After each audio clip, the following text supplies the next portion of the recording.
Well, good morning. I'm Pastor Shane, and I'd like to welcome you to a very happy Monday. Once again, I'm happy to announce I'm not shoveling snow today. Matter of fact, it's actually very pretty outside.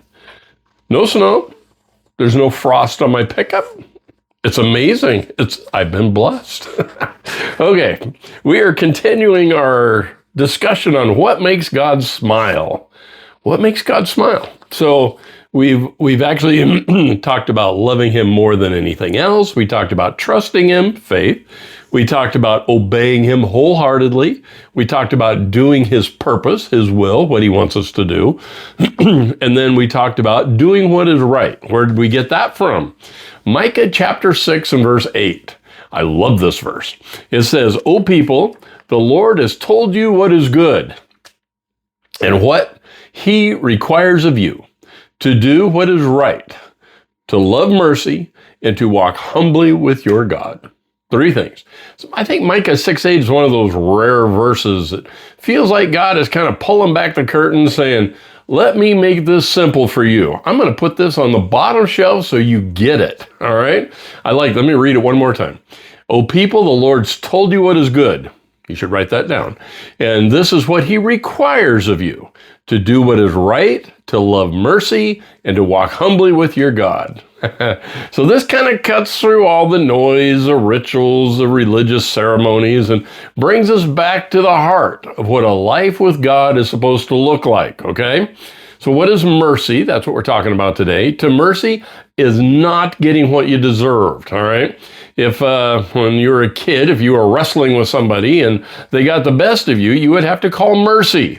Basically, you want to be turned loose, right? You don't want to get more of a beating. So you're actually asking for mercy, not getting what you got coming, all right? So I gave you John 13, verse 34. So Jesus talking here. He says, "I've given you a new commandment. Love each other. Just as I have loved you, you should love one another. Your love for one another will prove to the world that you're my disciples." I'm going to read another one.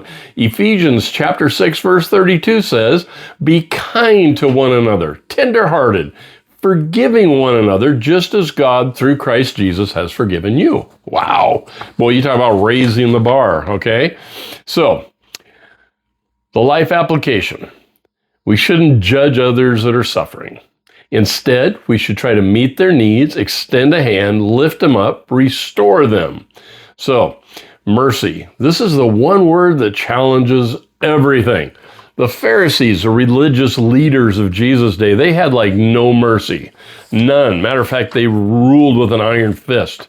We call that legalism. They thought that if you did what I said, then God would smile on you, okay? You want to gain God's favor, then you do what we say you should do, right?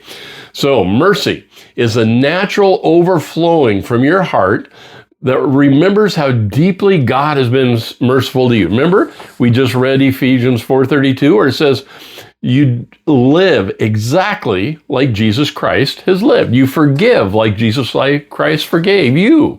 You love the same way Jesus Christ loved you, all right? So I made a whole list of things here that kind of puts a handle on the word mercy, kind of help us understand what we should do. Number one, when we love mercy, we look for opportunities to forgive. And remember, this just isn't people that come to you forgiveness. This is you taking the initiative, the way Jesus did. Two, we choose compassion over criticism. We soften instead of harden. We remember God's kindness toward us is new every morning. That's our standard. We protect the weak. We provide for the less fortunate. We encourage, not tear down. We love those that are hard to love. We are patient with those that are difficult. We reach out to those who are struggling. We accept those who are rejected.